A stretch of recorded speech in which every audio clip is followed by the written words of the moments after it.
Hello friends, അപ്പോൾ ഞാൻ ഇന്നൊരു പാലക് പനീറിൻ്റെ റെസിപ്പി ആയിട്ടാണ് വന്നേക്കണത്. വളരെ ഈസി ആയിട്ട് ഉണ്ടാക്കാൻ പറ്റുന്ന റെസിപ്പിയാണ്. അതുപോലെ തന്നെ ചോറിൻ്റെയും ചപ്പാത്തിയുടെയും പൂരിയുടെയും ഒക്കെ സൈഡ് ഡിഷായിട്ട് നമുക്കിതിനെ യൂസ് ചെയ്യാം. അതിന് മെയിനായിട്ടുള്ള ഇൻഗ്രീഡിയൻറ്റ് പാലക്ക് വാങ്ങിച്ച് നന്നായി കഴുകി ഒരു 10 മിനിറ്റോ 5 മിനിറ്റോ ഉപ്പ് വെള്ളത്തിലിട്ട് തന്നെ കഴുകുക. അതിനുശേഷം അതിനെ നമ്മൾ സ്റ്റീം ചെയ്തെടുക്കുക തന്നെ വേണം. കാരണം ബോയിൽ ചെയ്ത് കഴിഞ്ഞാൽ അതിൻ്റെ ഫ്ലേവറൊക്കെ മാറിപ്പോവും. അപ്പോൾ നന്നായി സ്റ്റീം ചെയ്ത് ചൂടാറിയതിന് ശേഷം നമ്മളതൊരു മിക്സിയുടെ ജാറിലോട്ട് ഇടുക.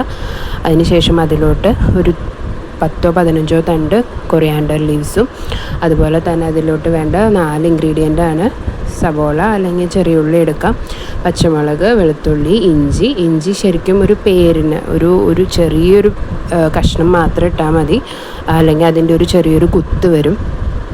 അപ്പോൾ അത്രയും കാര്യങ്ങൾ ആഡ് ചെയ്തിട്ട് ഒരു 1/2 കപ്പ് വെള്ളം ആഡ് ചെയ്യുക, ഉപ്പ് ആഡ് ചെയ്യുക, അടിച്ചെടുക്കുക. വെള്ളം എത്ര കുറച്ചെടുക്കുന്നോ അത്രയും നമ്മുടെ ഗ്രേവിയുടെ തിക്നെസ് കൂടും. അങ്ങനെ ചീനച്ചട്ടി വെച്ച് അതിലോട്ട് ജീരകം പൊട്ടിക്കുക. റിഫൈൻഡ് ഓയിൽ യൂസ് ചെയ്യുക കേട്ടോ, കോക്കനട്ട് ഓയിൽ യൂസ് ചെയ്യരുത്. എന്നിട്ട് നമ്മുടെ പനീർ ഓരോ ക്യൂബായിട്ടിടുക.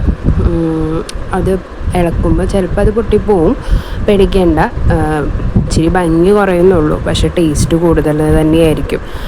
അങ്ങനെ അതൊന്ന് ഫ്രൈ ആയിട്ട് വരുമ്പോൾ അതിലോട്ട് നമ്മൾ അടിച്ചു വെച്ചിരിക്കുന്ന നമ്മുടെ പാലക്കിൻ്റെ പ്യൂരി ആഡ് ചെയ്യുക. പാലക്കിൻ്റെ പ്യൂരി നമ്മൾ അടിച്ചു വെച്ചത് എന്താണോ അത് മിക്സിയൊക്കെ നന്നായിട്ട് വടിച്ചൊഴിക്കുക. പക്ഷേ ഒട്ടും വെള്ളം ചേർത്ത് നമ്മൾ മിക്സിയിൽ നിന്ന് എടുക്കരുത് കേട്ടോ.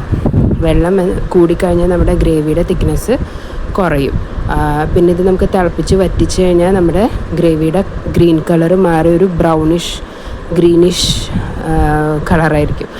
അപ്പോൾ ചാണകപ്പച്ച എന്നൊക്കെ പറയണ പോലെ. അപ്പോൾ അത് ഉണ്ടാവാണ്ടിരിക്കാനായിട്ട് ജസ്റ്റ് ഒരു തിള വരെ ഓഫ് ചെയ്യുക, സെർവ് ചെയ്യുക. അടിപൊളി ഡിഷാണ് കേട്ടോ.